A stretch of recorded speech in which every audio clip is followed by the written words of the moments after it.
ഇനി ചർച്ചയില്ലെന്നും അമേരിക്കക്ക് നരകമൊരുക്കുമെന്നും ഇറാന്റെ president Masoud പെഷഷ്കിയാൻ.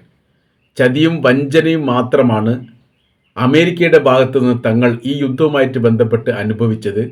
ഒരു ഭാഗത്ത് സമാധാനം പറയും, അതിന് മണിക്കൂറുകൾ കഴിയുന്ന സമയത്ത് രാജ്യത്തിന് നേരെ ആക്രമിക്കുകയും ചെയ്യും. വിശ്വാസ്യതയും ബഹുമാനവും ഇല്ലാതെ ആയിരിക്കുന്നു. വാക്കുകൾക്ക് വിലയില്ലാതായിരിക്കുന്നു. അമേരിക്കയെ വിശ്വസിക്കാൻ കൊള്ളില്ല. തങ്ങളെ സംബന്ധിച്ചിടത്തോളം ഈ യുദ്ധം അതിജീവിക്കുക, അമേരിക്കയുടെ മേലെ ആധിപത്യം ഉണ്ടാക്കുക, അല്ലെങ്കിൽ അവർക്ക് മേലെ വിജയമുണ്ടാക്കുക അനിവാര്യമായിരിക്കുന്ന കാര്യമാണ്. അതുകൊണ്ട് അവർക്ക് മുമ്പിൽ തങ്ങൾ നരകം സൃഷ്ടിക്കുമെന്നും എല്ലാവിധ ചർച്ചകളും അവസാനിച്ചിരിക്കുന്നു എന്നുള്ളതുമാണ് ഏറ്റവും ഒടുവിലായി ഇറാന്റെ ഭാഗത്ത് വന്നിരിക്കുന്ന പ്രസ്താവന. അതോടനുബന്ധിച്ച് നേരിട്ട് കൊണ്ടുള്ള യുദ്ധത്തിൽ ഹൂത്തികൾ പ്രവേശിക്കുകയും ടെല്ലവീവിനെ കേന്ദ്രീകരിച്ചുകൊണ്ടും അവിടെ സൈനിക മേഖല കേന്ദ്രീകരിച്ചുകൊണ്ടും ആക്രമണം നടത്തിയതായിരിക്കുന്ന സ്ഥിരീകരണം ഹൂത്തികളും പറഞ്ഞു. അതോടൊപ്പം തന്നെ ഇസ്രായേലും പറഞ്ഞു. പ്രതിരോധിക്കാൻ സാധിച്ചു എന്നാണ് ഇസ്രായേൽ പറയുന്നത്. ആണവ കേന്ദ്രത്തിന് നേരെ 2ലധികം തവണ ഹൂത്തികളുടെ തന്നെ ആക്രമണം നടന്നു. സൈനിക മേഖല കേന്ദ്രീകരിച്ച് അല്ലാതെ നടന്നു. അപ്പോൾ അവരുടെ മിസൈലിൻ്റെ എണ്ണം തിട്ടപ്പെടുത്താൻ സാധിക്കാത്ത വിധം നിരന്തരം ആക്രമണം നടന്നുകൊണ്ടിരിക്കുന്നു എന്ന തരത്തിലുള്ള റിപ്പോർട്ടാണ് ഇപ്പോൾ ഇസ്രായേലിൽ നിന്ന് പുറത്തു വരുന്നത്. അതോടൊപ്പം തന്നെ നാറ്റോ സഖ്യം പൂർണ്ണമായ രീതിയിൽ പിന്മാറിയിരിക്കുന്നു എന്ന റിപ്പോർട്ട് അമേരിക്കയെ ഔദ്യോഗികമായിട്ട് അറിയിച്ചു. അവിടുത്തെ ഹോർമുസ് കടലിടുക്കുമായിട്ട് ബന്ധപ്പെട്ട് അമേരിക്കയുടെ സൈനികരെ സഹായിക്കാൻ വേണ്ടി നിർബന്ധമായ രീതിയിൽ നിങ്ങൾ വരണമെന്നും സാമ്പത്തികപരമായി വർഷാന്തം നാറ്റോക്ക് തങ്ങൾ പണം കൊടുക്കുന്നുണ്ട്, അല്ലെങ്കിൽ അത് തടയപ്പെടും എന്നുള്ള ഒരു ഭീഷണി സ്വരമായിരുന്നു നാറ്റോയോട് അമേരിക്ക പറഞ്ഞത്. എന്നാൽ ഇപ്പം നടക്കുന്ന യുദ്ധം എന്ന് പറഞ്ഞാൽ ന്യായപരമായിരിക്കുന്ന ഒരു യുദ്ധമൊന്നുമല്ല, ഇല്ലാതെ ആവശ്യമില്ലാതെ ഉണ്ടാക്കിയെടുത്ത യുദ്ധമാണ്. അതിനോട് സഹകരിക്കുക എന്ന് പറഞ്ഞാൽ ഞങ്ങൾക്ക് വലിയ പ്രയാസമാണ്. അതുകൊണ്ട് തങ്ങൾ ഈ യുദ്ധക്കപ്പലിനെയോ സംവിധാനത്തെയോ അയക്കുകയില്ല എന്ന് പറഞ്ഞതോടുകൂടി നാറ്റോ ഏറെക്കുറെ ഇതിൽ നിന്ന് പിന്മാറിയിരിക്കുന്ന റിപ്പോർട്ടും പുറത്തു വന്നു. ഹോർമുസിൻ്റെ നിയന്ത്രണവുമായിട്ട് ബന്ധപ്പെട്ട് തങ്ങൾ അങ്ങേയറ്റം പോകുമെന്നാണ് അമേരിക്ക പറഞ്ഞത്. ഹോർമുസ് ഇപ്പോൾ ഏറെക്കുറെ അടിച്ചിരിക്കുകയാണ്. എന്നാൽ ഹോർമുസിനെ തൊട്ട് കളിച്ചാൽ അത് തീക്കളിയാകും എന്നുള്ളൊരു മുന്നറിയിപ്പ് ഇറാൻ്റെ ഭാഗത്തുനിന്ന് വന്നതോടുകൂടി ഈ മേഖലയിൽ എങ്ങനെ അതിജീവിക്കണം എന്ന കാര്യത്തിൽ അമേരിക്കക്ക് തന്നെ വലിയ രീതിയിൽ ആശങ്കയാണ്. ഒരു ദിവസം 9,000 കോടി രൂപയാണ്, ഡോളറാണ് ഒരു യുദ്ധത്തിന് വേണ്ടിയിട്ട് അമേരിക്ക മാറ്റിവെക്കുന്നത്. ബാധ്യതകൾ, രാജ്യത്തെ സംബന്ധിച്ചിടത്തോളം വലിയ ബാധ്യതകൾ ഈ യുദ്ധം ഉണ്ടാക്കിയിരിക്കുന്നു. ഇതൊന്നും അംഗീകരിക്കാൻ വേണ്ടി സാധിക്കുകയില്ല എന്ന തരത്തിലുള്ള രീതിയാണ് അമേരിക്കൻ കോൺഗ്രസിൽ നിന്ന് തന്നെ ഇപ്പോൾ പുറത്തു വന്നിരിക്കുന്നത്. 3,500 അമേരിക്കയുടെ സൈനികർ കൂടി ഈ മേഖല കേന്ദ്രീകരിച്ചുകൊണ്ട് എത്തിയിരിക്കുന്നു എന്നുള്ളതും, എന്നാൽ അതിൽ പകുതി സൈനികരെ, മറീനുകളെ മറ്റൊരു ഭാഗത്തേക്കാണ് വിന്യസിക്കാൻ ഉദ്ദേശിക്കുന്നത് എന്ന റിപ്പോർട്ടും കാണുന്നു. അത് ഏത് ഭാഗം എന്ന് പറയപ്പെട്ടിട്ടില്ല. ഒന്ന് ഈ ഇറാൻ്റെ അതിർത്തി കേന്ദ്രീകരിച്ചുകൊണ്ടും മറ്റൊരു ഭാഗം ഒരു പക്ഷേ മെഡിറ്ററേനിയൻ കടലിലെ ഇസ്രായേലിൻ്റെ അതിർത്തി കേന്ദ്രീകരിച്ചുകൊണ്ട് നിൽക്കാനാണ് സാധ്യത എന്ന് പറയപ്പെടുന്നു. ഇസ്രായേലിൻ്റെ അകത്ത് രൂക്ഷമായിരിക്കുന്ന യുദ്ധവിരുദ്ധ റാലി നടക്കുന്നു. യുദ്ധവിരുദ്ധ റാലി തടയപ്പെടുന്നു.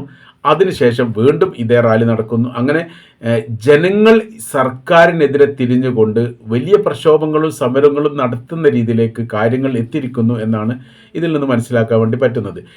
ഈ ഹൂത്തികൾ ഇസ്രായേലിന് നേരെ നടത്തിയിരിക്കുന്ന മിസൈൽ ആക്രമണവുമായിട്ട് ബന്ധപ്പെട്ട് 142 പേർക്ക് പരിക്കേറ്റ വിവരം ഇസ്രായേൽ സ്ഥിരീകരിച്ചു. പരിക്ക് മാത്രമാണ് അവർ പറഞ്ഞത്, നിസ്സാര പരിക്ക് എന്ന് പറഞ്ഞ് സാധാരണ ഇതിൽ അവർ അങ്ങനെ തന്നെയാണ് പറയാറുള്ളത്.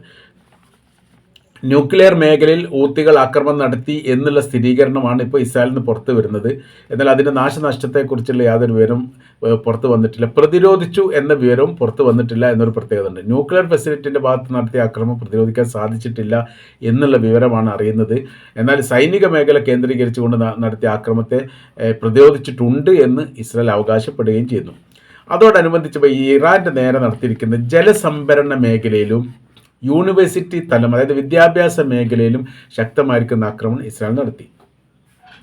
ഇതേ ആക്രമണത്തിന് തങ്ങൾ സമാനമായ രീതിയിൽ തന്നെ അമേരിക്കയുടെ പിന്തുണയോടുകൂടി പ്രവർത്തിക്കുന്ന യൂണിവേഴ്സിറ്റിയിലും അവരുടെ സഹായത്തോടു കൂടി പ്രവർത്തിക്കുന്ന ജലസംഭരണിയിലും തിരിച്ച് ആക്രമിക്കും എന്ന് പറഞ്ഞതോടുകൂടി ഗൾഫ് മേഖല അത്യന്തം പ്രക്ഷുബ്ധമായിരിക്കുന്ന രീതിയിലേക്ക് കാര്യങ്ങൾ പോവുകയാണ്.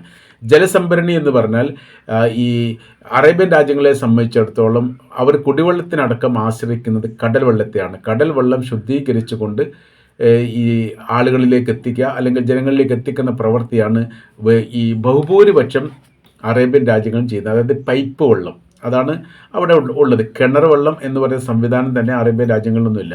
ഇതെല്ലാം കടലിൽ നിന്ന് വെള്ളം എടുത്തുകൊണ്ട് ശുദ്ധീകരിക്കുകയാണ്. ഇതിലെ പല മേഖലയും അല്ലെങ്കിൽ ഈ പല ഡിപ്പാർട്ട്മെൻറ്റും അമേരിക്കയുമായി നേരിട്ട് സഹകരിച്ചാണ് പ്രവർത്തിക്കുന്നത്. അതാണ് അവർ പ്രത്യേകം അതിൽ പറയാനുള്ള കാര്യം.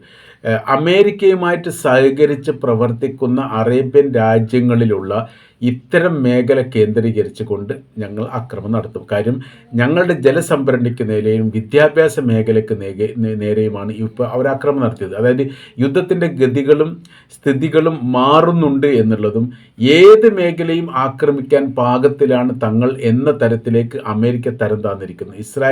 ഇസ്രായേൽ സംയുക്തമായ രീതിയിൽ ചേർന്ന് നടത്തുന്ന യുദ്ധത്തിൻ്റെ ഭാഗമായിട്ട് ഇപ്പോൾ റൂട്ടുകളൊക്കെ മാറി സഞ്ചരിക്കുന്നു. ഇനി ആശുപത്രിക്ക് നേരെ ആക്രമണം നടത്തില്ല എന്ന് പറയാൻ പറ്റില്ല എന്നുകൂടി ഈ വിഷയവുമായിട്ട് ബന്ധപ്പെട്ട് ഇറാൻ്റെ ഭാഗത്തും പ്രതികരണം വന്നിരിക്കുന്നു.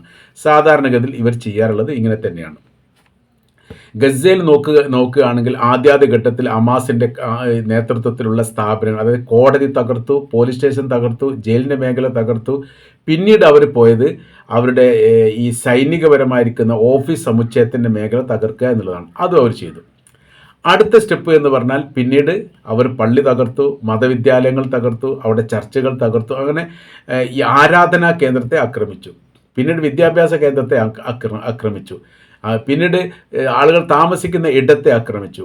അതിനുശേഷം അവർ ഒളിഞ്ഞു താമസിക്കുന്ന എന്ന് അവകാശപ്പെട്ടുകൊണ്ട് ടെൻറ്റുകൾ താമസിക്കുന്ന മേഖലയെ ആക്രമിച്ചു.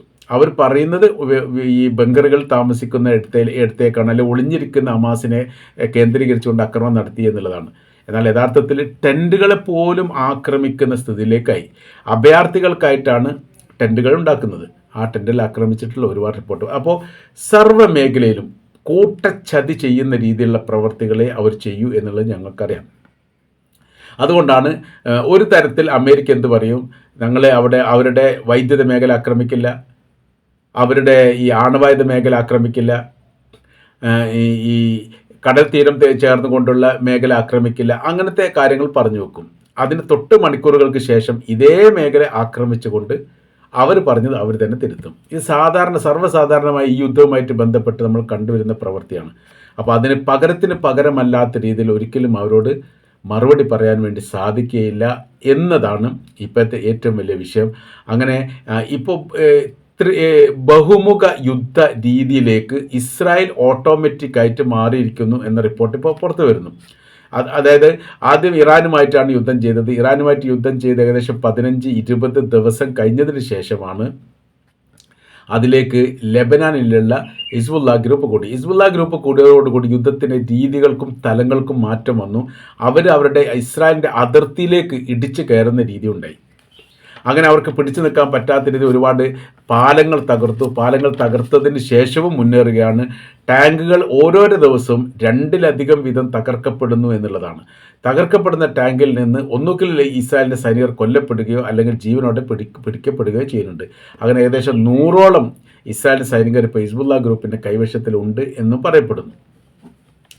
അതിനിടയിൽ ഇപ്പോൾ ഇറാനിൽ നടക്കുന്ന വലിയൊരു സംഭവം എന്ന് പറഞ്ഞാൽ സൈന്യത്തിലേക്ക് കുത്തൊഴുക്ക് നടക്കുന്നു എന്നുള്ളതാണ്. സൈന്യത്തിലേക്ക് ചേരാൻ വേണ്ടിയിട്ട് തയ്യാറെടുക്കുന്ന യുവാക്കളുടെ എണ്ണം നിത്യേന 100 കണക്കിനായിട്ട് കൂടി വരികയാണ്. ഞങ്ങൾ സൈനികരാവണം, സൈന്യത്തിലേക്ക് ഞങ്ങൾക്ക് പ്രവേശനം കിട്ടണം.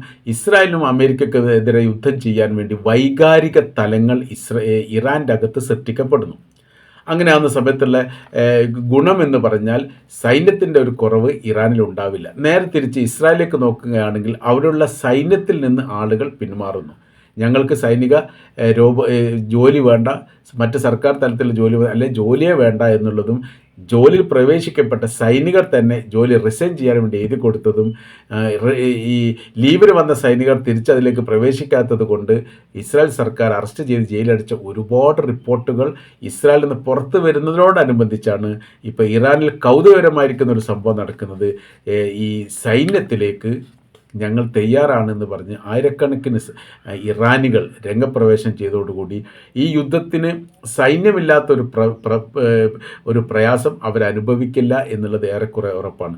സർവ്വ മേഖലയിലും ശക്തരായിക്കൊണ്ട് തന്നെ യുദ്ധത്തിൽ നിന്ന് മുന്നേറ്റം ഉണ്ടാകുമെന്നുള്ളതും ഇതുവരെ ഉപയോഗിക്കാത്ത ആയുധങ്ങളും ശേഖരിക്കപ്പെട്ട ആയുധങ്ങളിലെ ഈ ഇതുവരെ തങ്ങൾ ഉപയോഗപ്പെടുത്താത്തതുമായിരിക്കുന്ന ആയുധങ്ങളാണ് ഇനി തങ്ങൾ പ്രയോഗിക്കാൻ വേണ്ടി പോകുന്നത്.